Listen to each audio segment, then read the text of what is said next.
وہ جو نہ تھے تو کچھ نہ تھا، وہ جو نہ ہو تو کچھ نہ ہو، جان ہے وہ جہان کی، جان ہے تو جہان ہے۔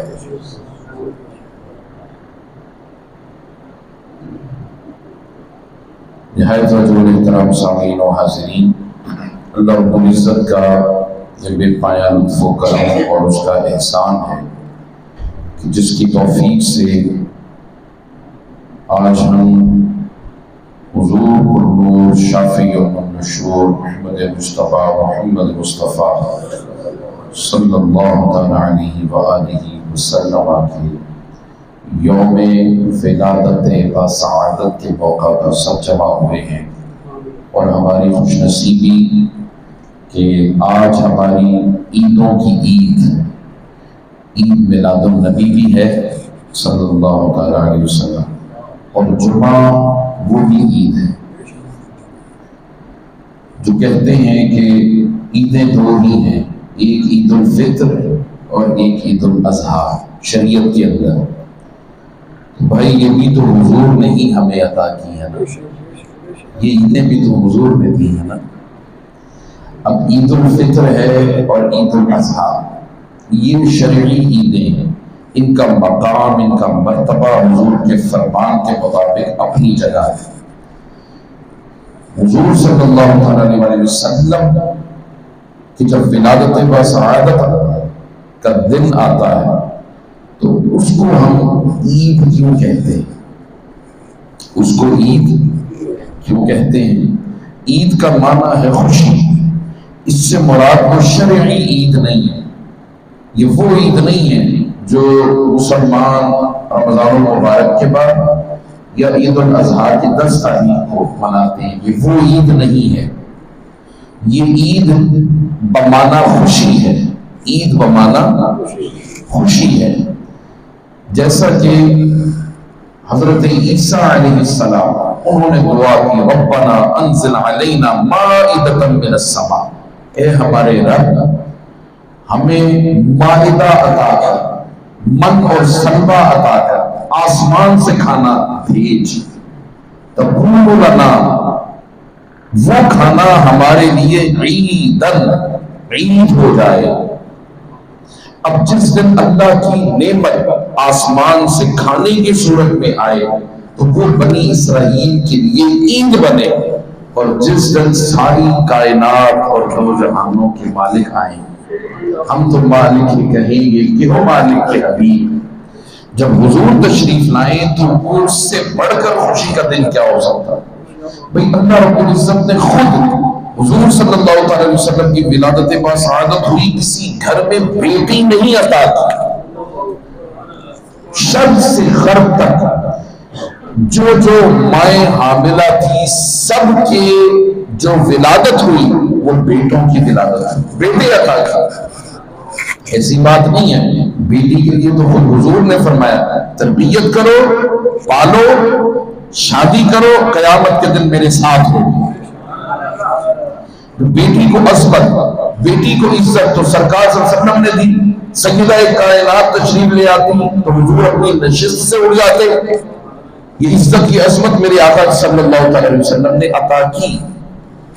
حضور صلی اللہ علیہ وسلم نے اب یہ جو بیٹی کے لیے اور بیٹے عطا کیے، اللہ پاک نے خوشی کی یا نہ کی؟ حضرت جبرائیل امین کو بھیجا، 3 جھنڈے دیے، فرمایا جبرائیل ایک مشرق میں لگا، ایک مغرب میں لگا، اور ایک بیت اللہ کی چھت میں لگا۔ 3 جھنڈے، یہ خوشی اللہ پاک نے فرمائی جھنڈے لگا کے۔ اب یہ اہل سنت والجماعت آپ کہتے ہیں پتہ نہیں کہاں جھنڈیاں جھنڈے نکال لیے اس نے، کہ یہ حدیث سے نکالے ہیں ہم نے۔ حدیث سے ہٹ کر کوئی کام نہیں کیا جاتا۔ اگر کوئی کام ایسا ہو کہ جس کا تذکرہ نہ حدیث میں ہو نہ قرآن میں ہو، اور کوئی انسان کرے اور اس کی ممانعت بھی، یعنی اس کی منع، اس سے روکنے کا کہیں بھی کوئی بیان نہ قرآن میں آئے حکم اور نہ ہی حدیث میں آئے، تو ایسا کام کرنا بھی جائز ہوتا ہے جو شریعت سے نہ ٹکراتا ہو۔ جیسے ویڈیو بنتی ہے کہ نہیں بنتی؟ بنتی ہے تو کیا یہ حرام ہو گئی؟ صحابہ کے دور میں تو نہیں بنتی تھی، مسجدیں پکی بنتی ہیں کہ نہیں بنتی؟ صحابہ کے دور میں تو نہیں بنتی تھی. اسپیکر پہ مائک پہ جب بول رہا ہوں میں اور آپ سن رہے ہیں تو یہ صحابہ کے دور میں اسپیکر نہیں ہوا کرتے تھے. کرنسی نوٹ استعمال کرتے ہیں, اشرفیاں ہوا کرتی تھی اس دور میں. تو اس دور میں تو بہت ساری ایسی چیزیں ہیں جو آج کے دور میں نہیں ہوتی, مگر آپ ہم کرتے ہیں. تو اس کا مطلب یہ ہے کہ جو چیز اصول حدیث صحابہ کے دور میں نہیں تھا, اصول تفسیر صحابہ کے دور میں نہیں تھا, اصول فقہ صحابہ کے دور میں نہیں تھا, اور جتنے مروجہ علوم ہیں یہ سارے کے سارے صحابہ کے دور میں نہیں تھے, لیکن آپ ہم سب کو علوم پڑھتے ہیں. ختم بخاری کس صحابی نے کروایا تھا؟ یہ کرواتے ہیں. جب درس نظامی ختم ہوتا ہے تو ختم بخاری نہیں ہوتا, یقیناً ہوتا ہے, مگر دین کے لیے ہر وہ کام جو دین کو تقویت دیتا ہو, لوگوں کے اندر دین کی محبت پیدا کرتا ہو, رسالت امام صلی اللہ تعالی علیہ وسلم کی محبت کو اجاگر کرتا ہو, تو ایسا ہر کام کرنا جائز ہے بلکہ مستحب ہے. اس لیے عید میلاد النبی صلی اللہ تعالی علیہ وسلم شریعت کے دائرے میں رہتے ہوئے ثناخوانی ہوتی ہے, بیانات ہوتے ہیں, حضور صلی اللہ تعالی علیہ وسلم کی ولادت باسعادت کا ذکر ہوتا ہے, لنگر تقسیم ہوتا ہے, ہر طرف دھوم مچا دی جاتی ہے کہ سرکار تشریف لے آئے. تو یہ سارے کے سارے کام کرنا جس میں کوئی ایسا کام جو شریعت سے نہ ٹکراتا ہو, اگر ایسا کام نہیں تو وہ کرنا آپ کے لیے ہمارے لیے باعث اجر ہے, باعث ثواب ہے. قرآن کے حکم کے مطابق کہ قل بفضل اللہ وبرحمتہ فبذلک فلیفرحوا هو خیر مما یجمعون, کہ اے محبوب ان سے فرما دیجئے کہ تم پر اللہ کا فضل اور اس کی رحمت ہو تو اس پر خوب خوشیاں منایا کرو. هو خیر مما یجمعون, یہ خوشی منانا دنیا و ما فیہا کے ہر کام سے بہتر ہے, جو تم جمع کرتے اس سے بہتر ہے. اب حضور صلی اللہ تعالی علیہ وسلم نے فرمایا جمعے کا دن اے ایمان والوں تمہارے لیے عید کا دن ہے. صحابہ نے عرض کی یا رسول اللہ صلی اللہ علیہ وسلم وہ عید کا دن کیسا ہو گیا؟ حضور صلی اللہ تعالی علیہ وسلم نے فرمایا اس لیے کہ جمعے کے دن حضرت آدم علیہ السلام کی تخلیق ہوئی تھی, یعنی جس دن آدم کی تخلیق ہو وہ دن عید کا دن بنے, اور جس دن مصطفیٰ کی ولادت باسعادت ہو تو عید کا دن نہ بنے. یقیناً وہ عیدوں کی عید ہے. وہ کیا ہے؟ یعنی خوشیوں کی خوشی, خوشیوں کی خوشی ہے. میں نے چونکہ عنوان جو تھا میرا موضوع وہ تھا حضور صلی اللہ تعالی علیہ وسلم کے آباء و اجداد. حضور صلی اللہ تعالی علیہ وسلم کے آباء و اجداد. حضور صلی اللہ تعالی علیہ وسلم نے یہ ارشاد فرمایا کہ اللہ پاک نے مجھے پاک پشتوں سے پاک رحموں کی طرف منتقل فرمایا. کیا؟ یعنی ابتدا سے لے کر میری ولادت باسعادت تک میرے آباء و اجداد میں کوئی پشت ایسی نہیں اور کوئی ماں ایسی نہیں میری کہ جو معاذ اللہ نکاح کے بغیر انہوں نے ایسا کام کیا ہو کہ میرا نور منتقل ہو کر وہاں گیا ہو. فرمایا نہیں, فرمایا میں نکاح سے پیدا ہوا ہوں. کیا فرمایا؟ اور حضور صلی اللہ علیہ وسلم نے فرمایا وَتَقَلُّبَكَ فِي السَّاجِدِينَ کے اوپر حضرت ابن عباس رضی اللہ تعالیٰ عنہ روایت کرتی ہیں, وہ فرماتے ہیں کہ اس کا مطلب یہ ہے وَتَقَلُّبَكَ فِي السَّاجِدِينَ کا قَالَ مِن صُلْبِ نَبِيٍّ اِذَا صُلْبِ نَبِيٍّ حَتَّى صِرْتُ نَبِيًّا. فرمایا میں ایک نبی سے دوسرے نبی اور دوسرے نبی سے تیسرے نبی اسی طرح سلسلہ چلتا رہا حتیٰ کہ میں نبی بن کر اس کائنات میں تشریف لے آیا, مبعوث ہو گئے. اب حضور صلی اللہ علیہ وسلم حضرت آدم علیہ السلام سے لے کر ابراہیم علیہ السلام تک اب جتنا بھی نسب ہے اس میں کہیں نہ کہیں اختلاف ہے حضور صلی اللہ علیہ وسلم کے آباء و اجداد میں. اور جو حضرت ابراہیم علیہ السلام سے لے کر حضرت عدنان تک حضور کے آباء و اجداد میں حضرت عدنان ہے, حضرت عدنان تک وہ بھی جتنے ہیں اسماعیل علیہ السلام, وہ درمیان میں جتنے آباء ہیں ان میں بھی اختلاف ہے. میری بات سمجھ رہے ہیں؟ اب حضرت عدنان سے لے کر حضرت عبداللہ رضی اللہ تعالی عنہ تک اس میں کوئی اختلاف نہیں ہے. اس میں حضرت عدنان سے لے کر حضرت عبداللہ تک جتنے بھی آبا ہیں ان کا ذکر خود رسالت امام صلی اللہ علیہ وسلم نے کیا ہے. اور حضور صلی اللہ علیہ وسلم کے آباء و اجداد میں حضرت عدنان جو ہے حضرت ابراہیم علیہ السلام کے 2 بیٹے تھے, ایک حضرت اسحاق علیہ السلام اور ایک حضرت اسماعیل علیہ السلام. حضرت اسحاق سے پھر وہ سارے نبی پھر بنی اسرائیل بنے, بنی اسرائیل میں انبیاء مبعوث ہوئے. اور ادھر حضرت اسماعیل علیہ السلام سے پھر یہ حضور صلی اللہ علیہ وسلم کے آباء و اجداد, اور جن میں حضرت عدنان ہے. حضرت عدنان کا نام ہے اد. کیا نام ہے؟ اد. اور ان کو عدنان اس وجہ سے کہا جاتا ہے کہ عدنان ہے عدن سے, اور عدن کا مطلب ہے قائم رہنے والا, مضبوط رہنے والا, محفوظ رہنے والا. اور اس کا مطلب یہ اس لیے ہے کہ اللہ پاک نے آپ کو فرشتوں کے ذریعے آپ کی نصرت فرمائی, آپ کی مدد فرمائی, اور آپ کی حفاظت فرمائی خود رب کائنات نے, حضرت عدنان. اور حضرت عدنان وہ ہے حضور کی آبا میں کہ سب سے پہلے بیت اللہ شریف کو غلاف کا لبادہ اوڑھنے والے حضرت عدنان ہیں. اور حضرت عدنان وہ ہیں کہ عرب کے جتنے قبائل تھے سب کے مسلمہ سردار حضور کی آبا میں حضرت عدنان تھے.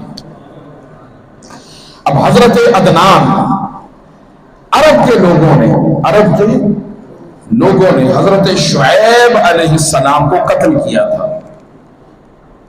حضرت شعیب علیہ السلام, اور یہ مقام تھا حضور کا یا حضورہ کا. حضور ہا واو واو جیسے حضور کہتے ہیں, حضور یا حضور یہ مقام تھا.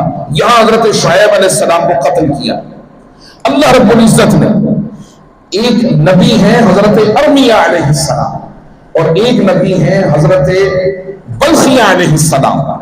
یہ دونوں نبیوں کی طرف ایک ہی وقت میں تھے. دیکھیں کیسا زمانہ تھا, ایک وقت میں 2 نبی بھی ہوتے تھے, ایک وقت میں 3 نبی بھی ہوتے تھے. تو حضرت ارمیہ تھے, حضرت بلخیہ تھے, لوگوں کی ہدایت کے لیے ان کی طرف اللہ پاک نے وحی کی. فرمایا بخت نصر کو کہو, بخت نصر کا نام تو سنا آپ, بخت نصر سے کہو کہ انہوں نے حضرت شعیب علیہ السلام کو قتل کیا. ان کو خطیب الانبیاء بھی کہتے ہیں حضرت شعیب علیہ السلام کو. ایسے زبردست خطیب تھے کہ جہاں کھڑے ہوتے خطاب فرماتے, انسان تو کیا چرند پرند بھی آپ کا خطاب سننے کے لیے جمع ہو جاتے تھے. ایسی تاثیر تھی حضرت شعیب علیہ السلام نے. جب ان کو قتل کیا تو ادھر حضرت ارمیہ کو کہا وحی کی کہ بخت نصر سے کہو کہ وہ عرب پر حملہ کرے, اور حملہ کر کے وہ حضرت شعیب علیہ السلام کے قتل کا بدلہ لیں. حملہ کیا گیا, اور اس طرح پھر حضرت عدنان جتنے بھی دائیں بائیں قبائل تھے ان سب قبائل کو اکٹھا کیا حضورہ کے مقام پر.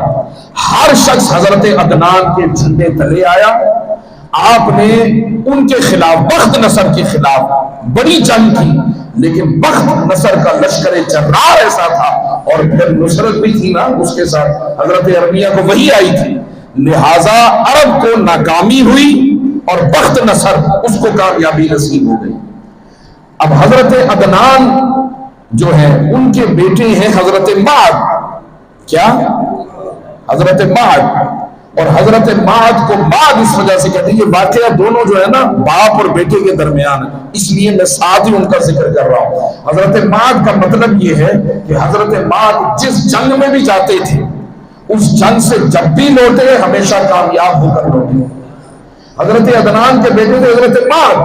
حضور صلی اللہ تعالی علیہ وسلم کا نور پاک آپ کی پیشانی میں چمکتا تھا, اور اتنا حسن تھا حضرت معد چہرے پاک میں کہ جو بھی آپ کے چہرے کو تکتا بس چہرے سے پتہ چل جاتا کہ یہی ہے جس کی پیشانی میں نور محمد ہی چمک رہا.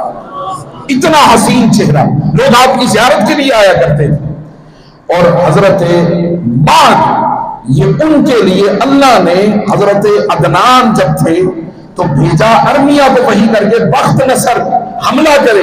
جب حملہ کرنے کے لیے جا رہے تھے تو اللہ پاک نے وحی کی حضرت ارمیہ کی طرف کہ اے میرے برگزیدہ نبی ارمیہ، میں تمہیں یہ نصیحت کرتا ہوں کہ تم جانا عدنان سے مقابلہ کرنا، لیکن ان کا جو بیٹا ہے باپ، فرمایا خبردار اس کو ہاتھ نہیں لگانا، اس لیے کہ اس کی پیشانی میں میرے مصطفیٰ کا نور چمک رہا ہے اور میں اس کے ذریعے سے نبی آخر الزمان کو پیدا کروں گا، اور جب وہ تشریف لائیں گے ہر طرف سے ظلمت اندھیرا چھانٹ کر ہر ایک کو روشنی میسر کریں گے، روشنی عطا فرمائیں گے.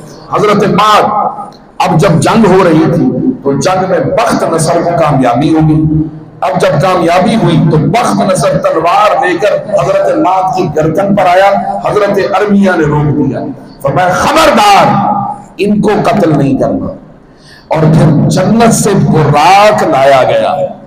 کیا یہ براق نبیوں کی سواری تھی، نبیوں کی سواری ہے. تو ان کے لیے جب براق لایا گیا تو حضرت ماد کو براق میں بٹھا کر دریائے فرات کے کنارے حیران بستی، وہاں پر آپ کی 12 سال تک تقریباً پرورش ہوئی. جب بخت نصر اس کی وفات ہو گئی تو اس کے بعد حضرت ارمیہ حضرت ماد کو لے کر واپس مکہ المکرمہ میں آئے. اور جب مکہ میں آئے تو سب سے پہلے حج حضرت ارمیہ نے اپنے لوگوں سے مل کر اور حضرت ماد سے مل کر بیت اللہ شریف کا طواف کیا، حج کیا. اور اس کے بعد حضرت ماد، جو لوگ عرب کے قبائل حضرت عدنان کے زمانے میں بکھر گئے تھے، ان کو جمع کرنے والے حضرت ماد ہیں، حضور کے آباء و اجداد. اور حضرت ماد پھر ان کی اور بھی اولاد تھی. حضرت ماد کے بیٹے ہیں حضرت نزار. کیا نام ہے؟ حضرت نزار.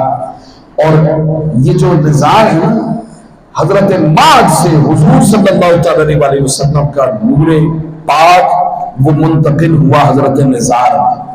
اور حضرت نزار کو نزار اس وجہ سے کہتے ہیں کہ آپ جب آپ کی ولادت باسعادت ہوئی اور آپ کی پیشانی میں وہی نور محمدی چمکا تو آپ نے اتنے اونٹ ذبح کیے کہ پورے عرب کے اندر کوئی شخص ایسا نہیں تھا کہ جو اس دعوت میں شریک نہ ہوا ہوگا. کسی نے کہا اے ماد، آپ کی پیشانی میں نور مصطفیٰ چمکتا تھا.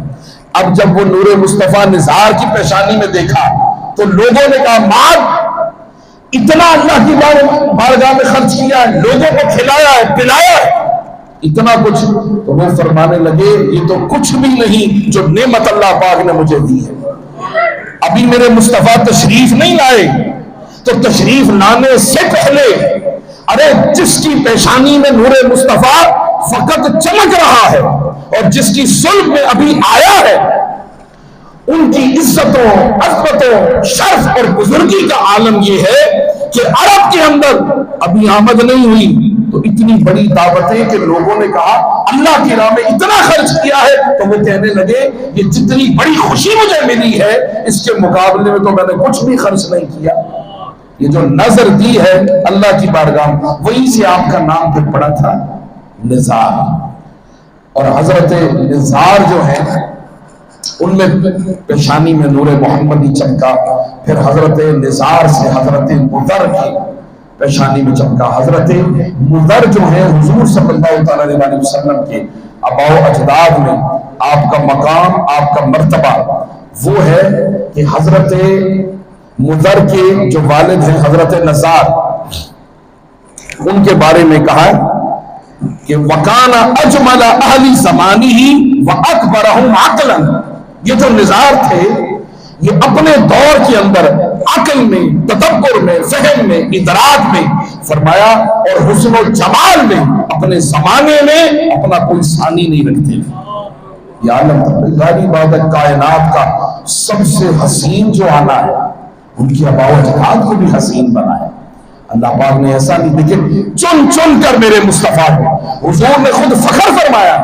حضور نے خود فرمایا کہ اللہ رب العزت نے مجھے اسماعیل، اولاد اسماعیل سے کنانہ کی طرف کنانہ سے پھر اللہ پاک نے قریش کو پسند کیا، قریش میں سے بنو ہاشم کو پسند کیا، اور بنو ہاشم میں سے حضرت عبد المطلب کو چنا، اور حضرت مطلب کے بیٹوں میں حضرت عبداللہ کو چنا، اور میری ماں حضرت آمنہ کو چنا۔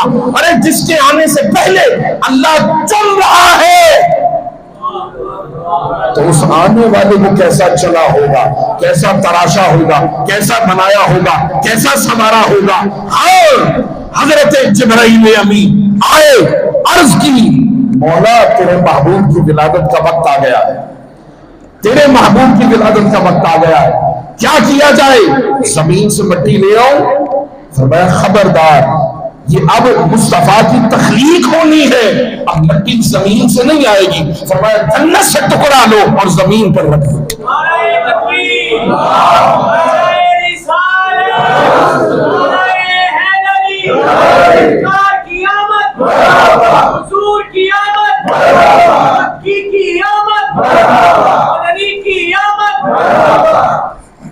فرمایا مٹی سے نہیں، فرمایا جنت سے ٹکڑا لو اور وہ اس مقام پر رکھو جہاں میرے آقا نے فرمایا ما بین بیتی و منبری روضۃ من ریاض الجنہ۔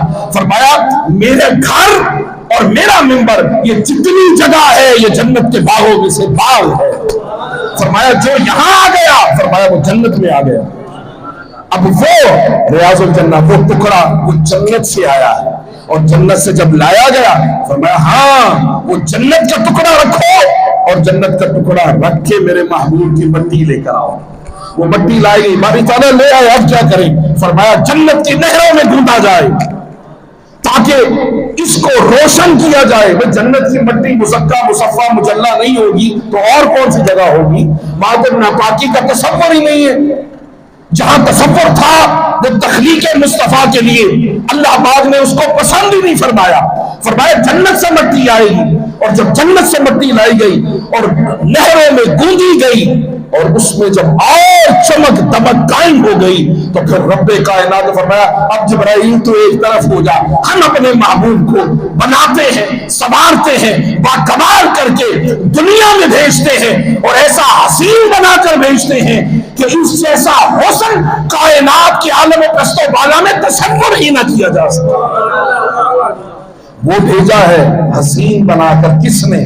رب نے، اور ان کے آباء و اجداد کو بھی کیا کیا ہے؟ اتنا حسین بنایا ہے۔ اور پھر حضرت مضر، یہ بیٹے ہیں حضرت نزار کے، حضرت مضر۔ اب آپ کے بارے میں یہ کہا جاتا ہے کہ نور مصطفیٰ جو چمکتا تھا اور روشن ہوتا تھا، اس نور مصطفیٰ کی زوفشاں ہوا، چمکا، بکھیری جس نے روشنی، وہ حضرت مضر کے چہرے سے ظاہر ہوتی تھی، حضرت مضر کے چہرے سے۔ اور ان کی وجہ تسمیہ مضر کہنے کا مطلب بھی یہ ہے کہ آپ کا چہرہ اتنا حسین تھا، جیسے میں نے بتایا حضرت ماں کا چہرہ بڑا حسین تھا۔ اللہ پاک نے ان کو اتنی ذہانت سے نوازا تھا کہ آپ چار بھائی تھے، حضرت مضر، حضرت ربیہ، حضرت انمار اور ایاد، انمار، ربیہ اور حضرت مضر اتنے ذہین تھے کہ ایک مرتبہ کوئی فیصلہ تھا ان کا آپس کا، پراپرٹی کا فیصلہ تھا۔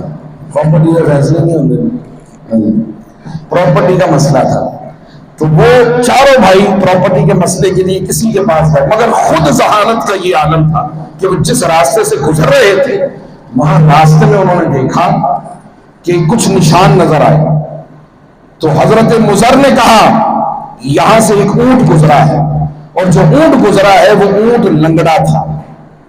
دوسرے نے، ربیہ نے کہا اونٹ لنگڑا بھی تھا اور کانا بھی تھا، اور تیسرے نے کہا لنگڑا تھا، کانا تھا، اور کہا کہ دم کٹا ہوا بھی تھا، اور انمار نے کہا کہ دم کٹا ہوا بھی تھا اور بھاگا ہوا بھی تھا، یعنی مالک کے ساتھ نہیں تھا، مالک کے ہاتھ سے نکل چکا تھا۔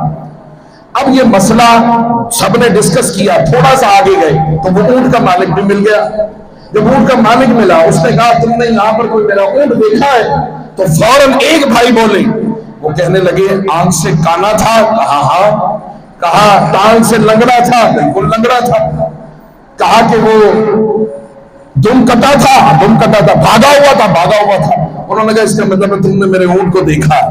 انہوں نے کہا دیکھا کوئی نہیں. اب وہ چاروں بھائیوں کو پکڑ کر لے گیا جسٹس جج کے پاس، جسٹس کے لیے. جب جج کے پاس گیا تو کہا کہ قاضی کو کہا کہ جناب یہ دیکھیں انہوں نے میرے اونٹ کو دیکھا مگر مجھے بتاتے نہیں. اس نے کہا بتاؤ مسئلہ تو تم اپنا لے کر آئے ہو مگر یہ نیا مسئلہ جو تم نے ڈال دیا ہے بتاؤ اس کے اونٹ کے بارے میں کیوں نہیں بتاتے؟ انہوں نے کہا مجھے ہمیں تو پتہ ہی نہیں. انہوں نے کہا پھر تمہیں کیسے پتا ہے کہ وہ لنگڑا بھی تھا، کانا بھی تھا، بھاگا ہوا بھی تھا، دم کٹا ہوا بھی تھا؟ کہا کہ جس وقت ہم گزر رہے تھے تو 3 پاؤں کے نشان بالکل عیاں تھے اور 1 پاؤں کا نشان تھوڑا سا کم تھا تو ہم سمجھ گئے اونٹ تو ہے، پاؤں سے پتہ چل رہا ہے مگر وہ لنگڑا ہے. اور اس نے جو گھاس کھائی وہ ایک طرف سے کھائی دوسری طرف سے چھوڑ دی، پتہ چلا یہ کانا بھی تھا. اور کہا کہ اس نے گھاس تھوڑی تھوڑی کھائی اور پھر تھوڑی کھا کر بھاگا تو پتہ یہ چلا کہ یہ مالک کے ہاتھ سے نکل چکا ہے اور بھاگنے کے لیے اس کو گھاس ملی تو تھوڑی سی کھائی اور باقی چھوڑ دی، چارہ کھایا چھوڑ دیا. اور تیسرا دم کٹا اس وجہ سے کہ اس کی جو مینگنیاں تھیں وہ ثابت تھیں، اگر دم ہوتی تو ثابت نہ رہتی. انہوں نے کہا جسٹس جو قاضی تھا، جج، اس نے کہا کہ تم تو ہم سے بھی زیادہ ذہین اور اپنا مسئلہ ہمارے پاس لے کر آئے، فرمایا اپنا مسئلہ خود ہی حل کرو اور واپس بھیج دیا.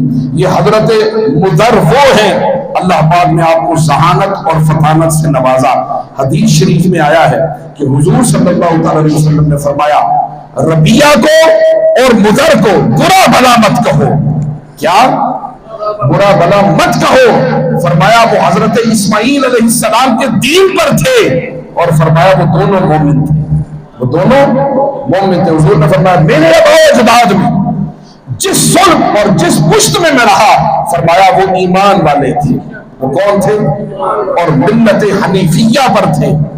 اور پھر ان کے بیٹے حضرت مضر کے بیٹے ہیں الیاس، اور الیاس وہ ہیں کہ جو سب سے پہلے بیت اللہ شریف میں جانور لانے والے حضرت الیاس.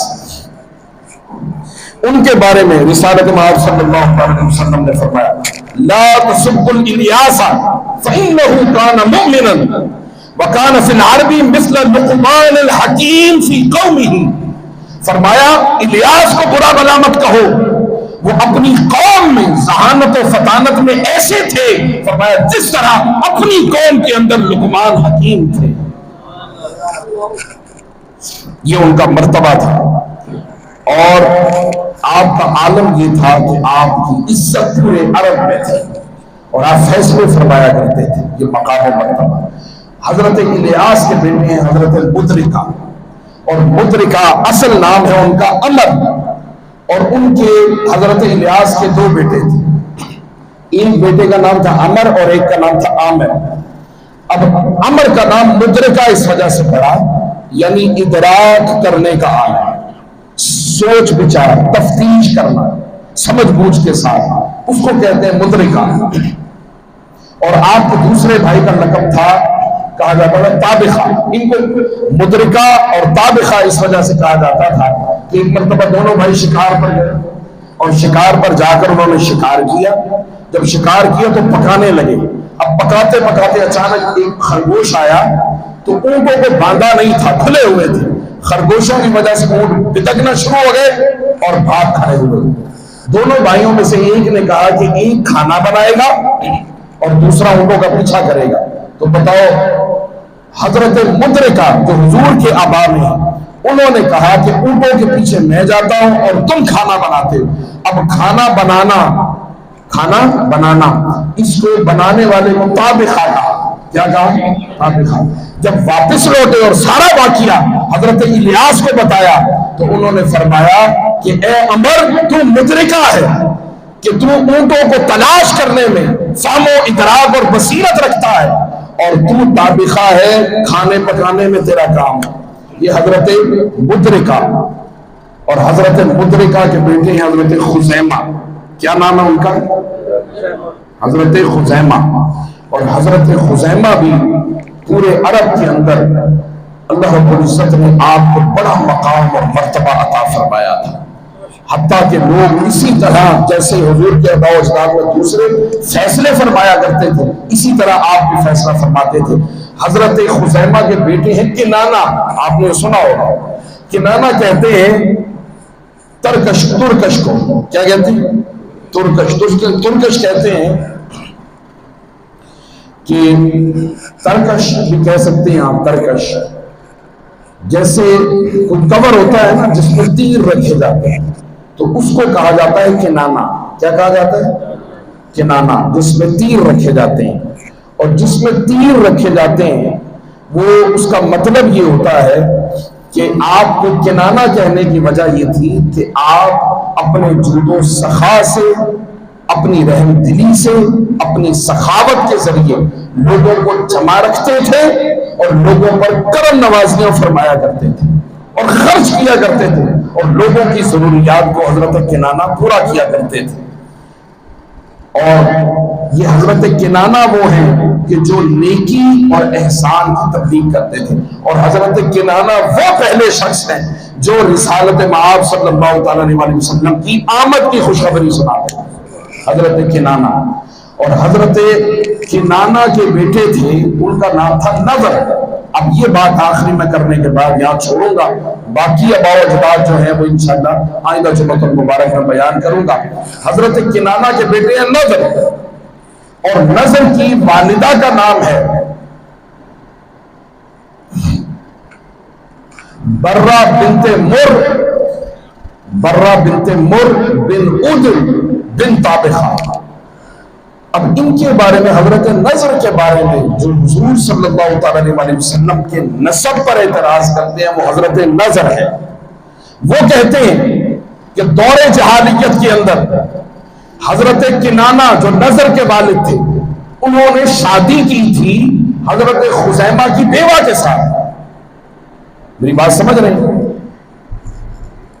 یعنی جو سوتیلی ماں ہوتی تھی، سوتیلی ماں، ظاہری بات ہے یہ بھی ان کے ساتھ ایسا فعل کرنا قبیح ہے، مکروہ ہے، یہ جائز نہیں ہے۔ اس دور میں، جہالت کے دور میں، جب باپ کا انتقال ہو جاتا تھا تو اس کی وراثت میں سمجھی جاتی تھی اس کی بیوی، جو دوسرے بچوں کے لیے سوتیلی ماں، سٹیپ مدر جسے کہا جاتا ہے، سٹیپ مدر تھی۔ تو کنانہ نے ان سے شادی کی اور کہا کہ جب ان سے شادی کی، چونکہ ایسا کرنا قبیح اور مکروہ تھا، جائز نہیں تھا، آج کے دور میں تو تصور بھی نہیں کیا جاتا، حضور صلی اللہ تعالیٰ علیہ وسلم نے تو حرام قرار دیا ہے۔ آقا دو جہاں صلی اللہ تعالیٰ علیہ وسلم نے فرمایا جیسے وہ تیری ماں ہے یہ بھی تیری ماں ہے۔ تو اعتراض کرنے والوں نے کہا کہ کنانہ نے نکاح کیا تھا خزیمہ کی بیوہ سے، اور خزیمہ کی بیوہ سے نکاح جب کیا تو ان سے جو پیدا ہوئے وہ حضرت نضر تھے، جبکہ حقیقت ایسے نہیں ہے۔ حضرت کنانہ نے بیوہ سے نکاح تو کیا تھا مگر تھوڑے عرصے کے بعد ان کا انتقال ہو گیا، اور ان سے نہ کوئی حضرت کنانہ کا بیٹا پیدا ہوا نہ بیٹی پیدا ہوا، بلکہ آپ نے اپنی پہلی بیوی کے بھائی کی بیٹی سے نکاح کیا، اور جب بھائی کی بیٹی سے نکاح کیا اس سے جو پیدا ہوئے ان کا نام رکھا تھا حضرت نضر۔ کیا نام رکھا تھا؟ حضرت نضر۔ تو حضور صلی اللہ تعالیٰ علیہ وسلم کی وہ حدیث پاک کہ مجھے پاک سلموں سے پاک رحموں کی طرف منتقل کیا، تو پھر اللہ رب العزت کیسے یہ پسند فرما لیتا کہ حضرت نضر کی جو دادی ہوں وہ معاذ اللہ بغیر نکاح کی اور پھر اس طرح کے فعل کے ذریعے حضرت نضر پیدا ہوں، ایسا نہیں، ایسا بالکل بھی نہیں ہے، یہ تصور ہی غلط تھا۔ اسی طرح حضرت نضر کے بعد حضرت مالک ہیں، پھر فہر بن مالک ہیں، پھر فہر بن مالک کے بعد حضرت غالب ہیں، پھر لؤئی ہیں، پھر کعب ہیں۔ انشاءاللہ ان کا بیان پھر آگے چل کر میں کروں گا۔ یاد رکھ لیں کہ حضور صلی اللہ تعالیٰ علیہ وسلم کے آباء و اجداد اور ایک پشت سے دوسری پشت کی طرف جو حضور صلی اللہ تعالیٰ علیہ وسلم کا نور منتقل ہوا اور پھر وہ آمنہ کی گود میں آیا، اور جب آمنہ کی گود میں آیا تو فرمایا میں نے اپنے بطن پاک سے ایک نور کو نکلتے ہوئے دیکھا، اور پھر جب وہ پیدا ہو گئے آپ تشریف لے آئے تو حضرت حلیمہ سعدیہ دروازہ کھٹکھٹایا حضرت عبد المطلب کا، حضرت عبد المطلب نے کھولا، پوچھا کون ہے؟ کہا حلیمہ سعدیہ ہو۔ فرمایا حلم و سعد خصلتان، فرمایا حلم بھی اور سعادت مندی بھی دو خصلتیں ایک ساتھ؟ فرمایا ہاں تیرا ہی حلیمہ انتظار تھا۔ اب جتنی دائیاں آئیں سب نے بچے چھوڑے، کیوں چھوڑے؟ اس لیے کہ یتیم تھے، مگر در یتیم بنے۔ کیا بنے؟ در یتیم کا مطلب ہوتا ہے قیمتی موتی، نایاب موتی، اس کا یتیم ہونے سے کوئی تعلق واسطہ نہیں ہے، در یتیم ہے نایاب موتی، اس لیے کہ حضور کو حقارت سے یتیم کہنا یہ حرام ہے، حتیٰ کہ یتیم کہنا حضور صلی اللہ علیہ وسلم کو حقارت سے یہ دائرہ اسلام سے خارج بھی کر دیتا ہے۔ اس لیے آپ یتیم نہیں بلکہ درد یتیم ہے، نایاب موتی ہے میرے آقا کریم۔ جب وہ یتیم بچوں کو کوئی نہیں لیتا تھا گود میں، اب گود میں کوئی نہیں لیتا، حضرت حلیمہ سعدیہ آئی، حضرت حارث سے کہنے لگی ہو سکتا ہے کہ اسی کی برکت سے ہمارے حالات بدل جائیں۔ اب گئی ہیں کمرے میں مصطفیٰ کو لینے، فرماتی ہے میں نے دیکھا کہ حضور صلی اللہ تعالیٰ علیہ وسلم ایک سبز رنگ کے کپڑے میں لپٹے ہوئے ہیں، میں نے جب قریب گئی تو چشمان مقدس بند تھی، جب نزدیک ہوئی تو چشمان مقدس کھلی، فرماتے ہیں بس ایک نور تھا جو چھلکا اور اس نے پورے ماحول کو روشن کر دیا اور خوشبودار۔ میں نے آمنہ سے پوچھا آمنہ کستوری لگائی ہے؟ فرمایا نہیں، خوشبو لگی لگائی تشریف لائے۔ اچھا میرے آقا آئے، آپ فرماتی ہیں کہ پھر میں نے کپڑا ہٹایا تو دیکھا آپ ناف بریدہ تھے، ختنہ شدہ تھے۔ بھئی ختنہ بھی وہاں سے، اور حضور کی پوری حیات مبارکہ میں کبھی بھی حضور کا سطر کسی نے نہیں دیکھا، کبھی نہیں کھلا، از اول تا آخر حضور کی پوری حیات مبارکہ میں۔ حضرت حلیمہ سعدیہ فرماتے ہیں ناف بریدہ تھے، ختنہ شدہ تھے اور سرما لگا ہوا تھا۔ میں نے کہا آمنہ آپ نے لگایا؟ فرمایا نہیں میں نے نہیں لگایا، یہ رب نے لگا کر بھیجا ہے۔ فرمایا میں نے اٹھایا، وہ اپنی گھاس پھوس کی جھونپڑی میں جب لے کر آئی نا پیارے محمد کو صلی اللہ تعالیٰ علیہ وسلم، تو فرمایا وہاں چمک دمک تھی، خوشبو ہی خوشبو تھی۔ وہ اونٹنی جو ساتھ لے کر آئی تھی، فرمایا اس کی کھیری خشک تھی، دبلی تھی، کمزور تھی۔ جیسے ہی مصطفیٰ تشریف لائے اونٹنی فرما ہو گئی اور کھیری سے دودھ بھرا نہیں بلکہ دودھ ٹپکنے لگا۔ اب جب وہ ٹپکنے لگا دودھ تو فرماتی ہے میں نے کہا حارث دیکھ۔ حضرت حارث اٹھے، برتن بھرا، 1 2 3 4، جب برتن سارے بھر دیے اس نے کہا یہاں پہ چھوڑ دو، یہ تو سارے جتنے بھی یہاں پر لوگ موجود ہیں قبیلے کے سب کو بھی پلا دیا تو ختم ہونے والا نہیں ہے۔ فرماتے ہیں کہ اس رات ہم نے کئی دن کے بعد پیٹ بھر کر دودھ پیا تھا۔ حضرت حلیمہ سعدیہ پھر حضور صلی اللہ علیہ وسلم کو اٹھایا، جس آپ فرماتی ہیں کہ وہ خنجر تھا جس پر آئی تھی اور اونٹنی بھی ساتھ تھی۔ فرماتی ہیں کہ جس وقت میں واپس جا رہی تھی اونٹنی پر تو وہ لوگ جو پہلے سارے قافلے والے آگے تھے ہم پیچھے تھے، واپس جا رہی تھی مصطفیٰ کو لے کر تو قافلے والے پیچھے تھے اور میں سب سے آگے، اور ہر کوئی کہتا حلیمہ جب آئی تھی تو پیچھے تھی، اب جا رہی ہو کچھ دیر تو ٹھہرو ہمیں بھی اپنے ساتھ لے جاؤ۔ حلیمہ سعدیہ فرماتی ہے کہ اس میں بجلی جیسی رفتار آ گئی تھی۔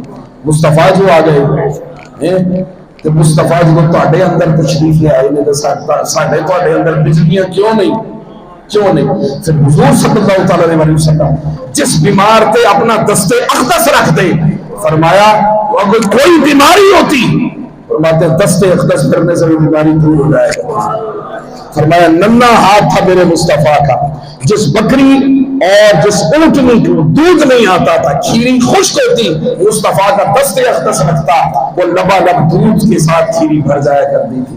مصطفیٰ کا فیض بچپن میں بھی سب نے دیکھا، لڑکپن میں بھی سب نے دیکھا، پھر وہ حسن، وہ رانائیاں وہ جمال کہ جس کو حضرت حسان بن ثابت نے کہا وَأَحْسَنُ مِنْكَ لَمْ تَرَ قَطُّ عَيْنِي وَأَجْمَلُ مِنْكَ لَمْ تَلِدِ النِّسَاءُ، فرمایا جمال ایسا مصطفیٰ کا کہ کسی ماں نے مصطفیٰ جیسا جنا ہی نہیں.